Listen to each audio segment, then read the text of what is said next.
गांव के नहर किनारे शाम के टाइम घूमने गई थी। ये मुझे कॉलेज टाइम से ही फॉलो कर रहा था। जब मैं घूमने गई थी तो ये मुझे देख के मेरे साथ शारीरिक संबंध बनाने का इच्छा जाहिर किया। तो मैं बोली मैं ऐसा गलत काम नहीं करूँगी। तो ये मेरे साथ ज़बरदस्ती मेरा कपड़ा खींच के बेनंगन करके मेरे साथ ये शारीरिक संबंध बनाया। और जब मैं चिल्लाने का कोशिश की, किसी को बताने का कोशिश की, तो ये मुझे अपना नंबर दिया और जान से मारने का धमकी दिया। मेरी सास इतनी बदमाश है कि मुझे खाना किचन में ताला लॉक करके रखती है। तो मैं बिना खाना पीना का कितना दिन वहाँ पे टिकूंगी। कुकर से मतलब मैं खाने गई, कुकर से मारी, मेरे सर में 6 स्टिच पड़ा हुआ है। एक बात जो मैं जानना चाहूँगा, क्योंकि आपने बताया कि 2013 में आपके साथ जो है उन्होंने गलत किया, एक तरह से अटेम्प्ट टू रेप था, रेप ही था उसको कहा जाए।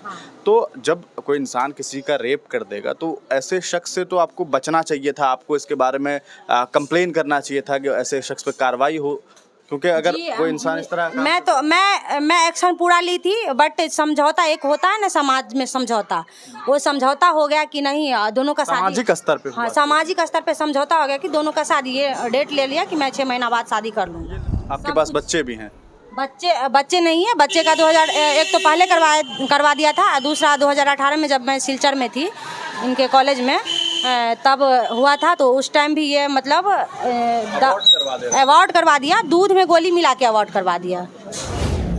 दोस्तों अभी हमारे साथ मौजूद है कांति कुमारी। आपको बता दें कि काफ़ी चर्चे में है, इनके कई सारे वीडियोज जो हैं वो सामने आ रहे हैं, जिसमें ये देखने को मिल रहा है कि कांति जो है वो आरोप लगा रही है कि इनके पति ने इन्हें छोड़ दिया है। हालांकि जो बातें सामने आ रही है वो काफ़ी चौंकाने वाली है। लगभग 2013 के आसपास इनकी मुलाकात होती है और आपको बताएं कि 2013 में कांति के साथ जिस शख्स ने शादी की, जिनका नाम अशोक कुमार है, उन्होंने पहले कहा जा सकता है एक तरह से रेप किया इनका, और उसके बाद उससे बचने के लिए इनसे शादी रचाई। लेकिन अब 10 साल के बाद इन्हें छोड़ दिया है और इनके साथ नहीं रह रही है। पूरा मामला नहीं रह रहे हैं, पूरा मामला क्या हम इनसे जानते हैं। कांति जी, क्या कुछ मामला है, कैसे इस मामले की शुरुआत हुई?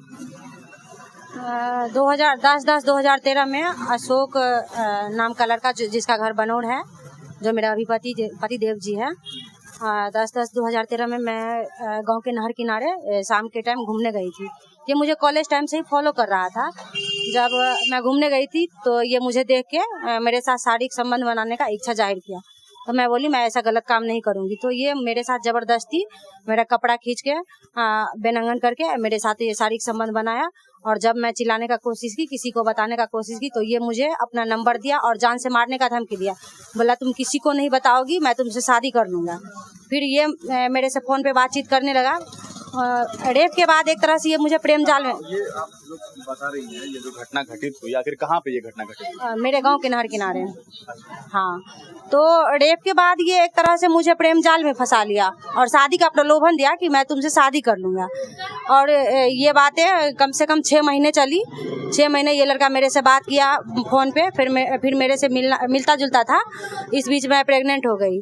तो जब प्रेग्नेंट हो गई तो मैं इस पे शादी का दबाव बनाई। तो ये बोला कि मैं बड़े घर का लड़का हूँ, मैं तुमसे ऐसे शादी नहीं करूँगा। तो मैं बोली ठीक है, मैं अपने गार्जियन को आपके गार्जियन के पास भेजती हूँ। तो मेरा पापा उनके पापा के पास गया तो 5 लाख रुपया दहेज का डिमांड किया। तो हम लोग गरीब परिवार से उतना देने में सक्षम नहीं थे। तो इनका पापा बोला तब तो हम शादी नहीं करेंगे, क्योंकि मेरा बेटा मेडिकल का पढ़ाई कर रहा है, तो हम तो उतना पैसा लेंगे ही, तब करेंगे शादी। तो लड़का को कहीं ना कहीं डर था कि लड़की हमें 376 में फंसा देगी तो मेरा जिंदगी खराब हो जाएगा। तो हमसे बोला कि हम रखेंगे, मेरा गार्जियन नहीं रखेगा। मेरे घर पे आके हिंदू रीति रिवाज के अनुसार मेरे से शादी किया। फिर उस शादी को कोर्ट में रजिस्टर्ड करवाया गया और रजिस्टर्ड होने के बाद हम दोनों साथ में पति पत्नी की तरह रहने लगे। रहते रहते 10 साल गुजर गया। उसके बाद ये मेडिकल का पढ़ाई कर रहा था सिलचर मेडिकल कॉलेज से, मैं वहाँ भी रही हूँ। इनके धनबाद वाले घर पे भी बीच बीच में जाती थी, लेकिन टॉर्चर करके इनकी मम्मी कभी रहने नहीं दी हमको। बोल रही थी कि दहेज लेकर आओ तब तो एक्सेप्ट करेंगे, नहीं तो नहीं रखेंगे। लेकिन लड़का साथ में रख रहा था। जब ये डॉक्टर बन गया 2022 में, तो इनकी मम्मी, इनका पापा, पता नहीं इनको क्या पढ़ाया क्या नहीं, तब से ये भी बोलने लगी, ये दूसरा सपना देखने लगा कि अब मैं डॉक्टर लड़की से शादी करूंगा, 20 लाख मुझे दहेज मिलेगा, 4 चक्का मिलेगा। और मुझे बोलने लगा तुम हमको एक नर्सिंग होम बना के दो मधुबनी में, 4 चक्का दो, तब तो तुमको रखेंगे, नहीं तो नहीं रखेंगे। तो मैं बोली अब तो मेरा पापा भी नहीं है, तो मैं कहाँ से दहेज ला के दूँ, मैं कमा भी नहीं रही हूँ, मेरा भी कोई जॉब नहीं है, तो मैं कहाँ से आपको पैसा ला के दूंगी। तो बोल रहा था मेरे जिंदगी से दूर हो जाए, मैं दूसरा शादी करूंगा। इनका शादी इस बीच में लगाया हुआ था इनकी मम्मी पापा, हम वहाँ जाके वो शादी तोड़वा के भी आए हैं। कहाँ लगवाया था? मतलब शादी, आपकी शादी के बाद जब इन लोगों को पता है, ये अशोक के पिता को, उनकी माता को मालूम है कि शादीशुदा है, इसके बावजूद वो रिश्ता लगा रहे हैं। बावजूद वो इस शादी को शादी नहीं मानते हैं। बोल रहा है कि ये फर्जी पेपर है, तुम्हारा शादी कोर्ट से नहीं हुआ, ये तुम अपने मन से साइन मोहर करके लेके घूम रही हो, ऐसा उनके पापा मम्मी का बोलना है।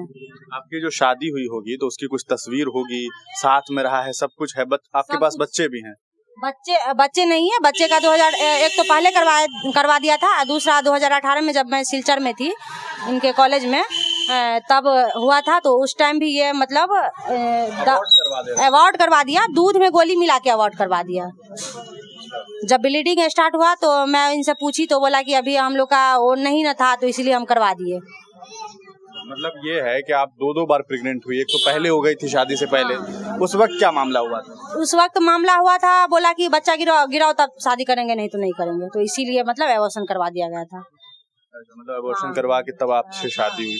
अच्छा, अब जैसे मान लीजिए इतना बड़ा मामला हो गया, अभी वो क्या है, मतलब क्या करते हैं? वो डॉक्टर हैं? अभी वो MBBS करके जॉब कर रहे हैं सिलीगुड़ी में और PG के लिए तैयारी कर रहे हैं। मतलब डॉक्टर बनने के बाद ये दगाबाजी हो रही है कि डॉक्टर बन गए तब, या फिर कोई और रीजन हो सकता है? नहीं, कुछ रीजन नहीं है। डॉक्टर बनने के बाद अब वो अपना लेवल ढूंढ रहा है, क्योंकि मैं वैसा पोस्ट पे नहीं हूँ। क्या करती हैं आप? क्या मैं PG करके PhD के लिए तैयारी ही कर रही हूँ। मैं अभी कोई उनके तरह डॉक्टर नहीं हूँ, कोई जॉब नहीं है मेरे पास, तो इसी वजह से और उनको लोभ आ गया है, कहीं ना कहीं लोभ आ गया है कि अब हमें डॉक्टर लड़की मिल जाएगी और 20 लाख 25 लाख दहेज मिल जाएगा, तो क्यों इसके साथ रहना? आप 10 साल तो रह लिए इसके साथ। मेन मतलब मकसद ये हो गया है कि आप चूंकि वो डॉक्टर बन गए हैं और आपको उनको लग रहा है अब कि भाई अब ये हमारे लायक नहीं रहे, हमारे लायक नहीं। हाँ, उनके मन में यही है कि अब ये हमारे लायक नहीं है, मेरे लेवल के हिसाब से तुम नहीं हो। तो ये चीज तो उन्हें पहले सोचना चाहिए था ना। 10 साल किसी लड़की के कोई खिलौना तो नहीं है लड़की कि 10 साल किसी लड़की के जिंदगी के साथ खेल लो, फिर मन भर जाए तो तुम अपने रास्ते हम अपने रास्ते। भाई आप तो हमें रोड पे लाके खड़ा कर दी हो, अब मैं कहाँ जाऊंगी? मेरा क्या ऑप्शन है?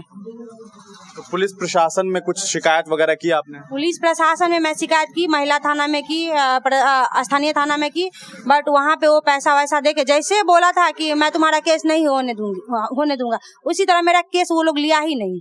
महिला थाना बोलता है स्थानीय थाना जाइए, स्थानीय थाना बोलता है महिला थाना जाइए। लास्ट में मैं थक हार के 6 महीना बाद मैं कोर्ट से केस की हूँ।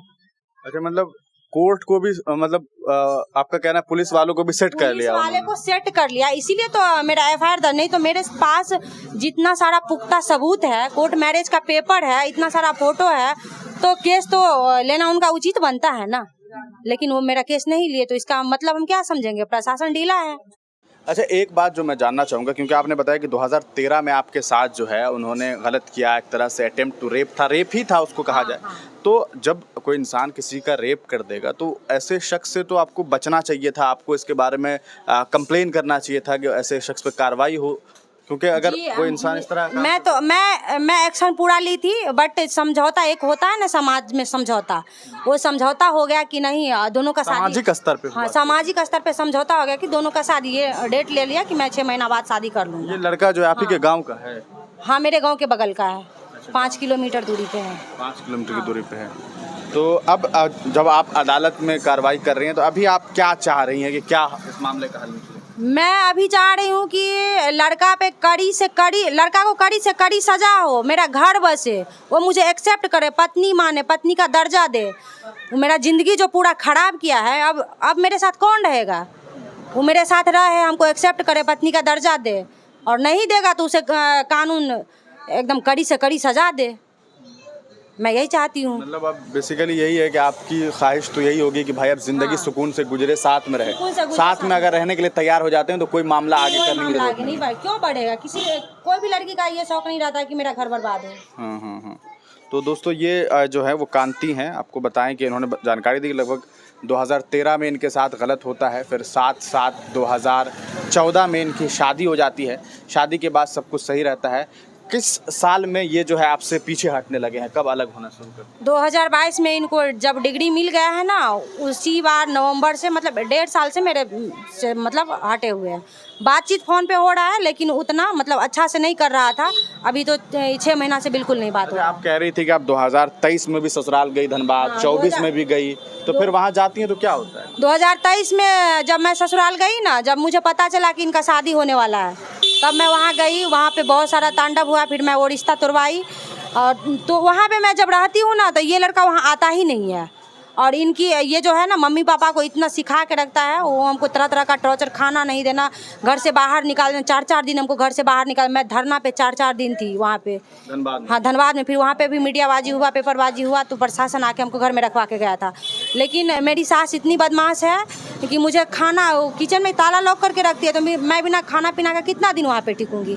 कुकर से, मतलब मैं खाने गई, कुकर से मारी, मेरे सर में 6-6 स्टिच पड़ा हुआ है, अभी भी यहाँ पे दाग है। हाँ, तो मैं वहाँ पे कैसे रहूँगी? वहाँ का समाज को बैठाई, तो समाज लोग बोला कि अगर आप जिंदा नहीं रहोगी तो कैसे जंग लड़ोगी, कैसे न्याय ले पाओगी? यहाँ पे तो आपको ये लोग मार ही देगा। तो इससे अच्छा इसके घर से निकल जाओ, अपना कानून का सहारा लो, आपके पास तो हर चीज़ सबूत है, कानून का सहारा लो। तो दोस्तों, ये कांति हैं और इनकी जो तमाम बातें हैं वो आपने सुनी कि किस तरह से एक लड़की को पहले तो फंसाया जाता है, एक तरह से कहा सकता है उसके साथ गलत किया जाता है, फिर उसे बहला फुसला करके ये कहा जाता है कि चलो हम तुमसे शादी कर लेते हैं, शादी की जाती है।